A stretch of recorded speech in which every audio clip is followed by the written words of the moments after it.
খবরের শিরোনামে তোলাবাজি। ঘটনা খোদ ডায়মন্ড হারবার লোকসভা কেন্দ্রের বজবজ 2 নম্বর ব্লকের নোদাখালী থানার নস্করপুর গ্রাম। অভিযোগ 5 লক্ষ টাকা তোলা দিতে অস্বীকার করায় ব্যবসায়ীর বাড়ি দোকান ভাঙচুর লুটপাট চালালো স্থানীয় বেশ কিছু দুষ্কৃতীরা। ইতিমধ্যে প্রকাশ্যে এসেছে সেই ভাঙচুর লুটপাটের সিসিটিভি ফুটেজ, যদিও সেই ভিডিওর সত্যতা যাচাই করেনি আর ভেনাম নিউজ। অভিযোগের তীর শাসক দল তৃণমূলের দিকে, আর এই তোলাবাজির অভিযোগকে হাতিয়ার করে ময়দানে বিজেপি। তারা কটাক্ষ করতে ছাড়েননি তৃণমূলের সর্বভারতীয় সাধারণ সম্পাদক তথা ডায়মন্ড হারবার লোকসভা কেন্দ্রের সাংসদের স্বপ্নের ডায়মন্ড হারবার মডেলকে। যদিও অভিযোগ মানতে নারাজ তৃণমূল নেতা বুচান বন্দ্যোপাধ্যায়। জানা গিয়েছে, গত 14ই জানুয়ারি ব্যবসায়ী সুজাতা পাত্র নোদাখালী থানায় অভিযোগ করেন তার বাড়িতে এবং দোকানে দুষ্কৃতীরা হামলা চালায়। তাকে সহ তার স্বামী ও পুত্রকে মারধর করে একদল দুষ্কৃতী, লুটপাট করে দোকানের সামগ্রী। অভিযোগের ভিত্তিতে ইতিমধ্যে তদন্তে নেমেছে নোদাখালী থানার পুলিশ। এই তোলাবাজি নিয়ে বজবজ 2 নম্বর ব্লকে শুরু হয়েছে রাজনৈতিক তরজা। বিজেপির বক্তব্য, যারা তোলা চাইতে গিয়েছিল তারা তৃণমূল আশ্রিত দুষ্কৃতী। বিজেপির দাবি, তোলাবাজি তৃণমূলের কালচার।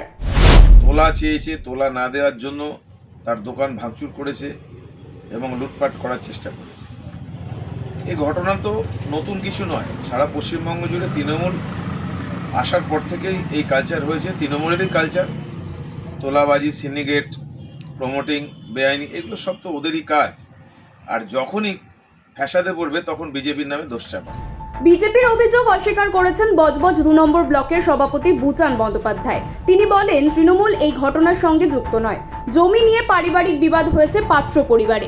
আমি যেটুকু জানি, জায়গা সংক্রান্ত ব্যাপার, এটা একটা জায়গাকে কেন্দ্র করে এই ঝামেলাটা হয়েছে, সেইটাকে তৃণমূলের নামে চাপানোর চেষ্টা করছে এটা।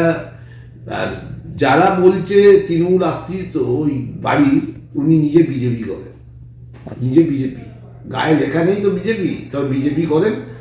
আর উনি টোটালি যারা বলছে, এবং আমি কিছু বিজেপি নেতারাও বলে বেড়াচ্ছেন যে তৃণমূল আশ্রিত, এটা পুরোটাই ভিত্তি। ইতিমধ্যে ভিকটিম সুজাতা পাত্র জানিয়েছেন দুষ্কৃতীরা কোনো দলের সঙ্গে যুক্ত নয়। অন্যদিকে পুলিশ সূত্রে খবর, সিসিটিভি ফুটেজ থেকে 2 জনকে শনাক্ত করে আটক করা হয়েছে। শেখ এরশাদের রিপোর্ট, আর ভেনাম নিউজ।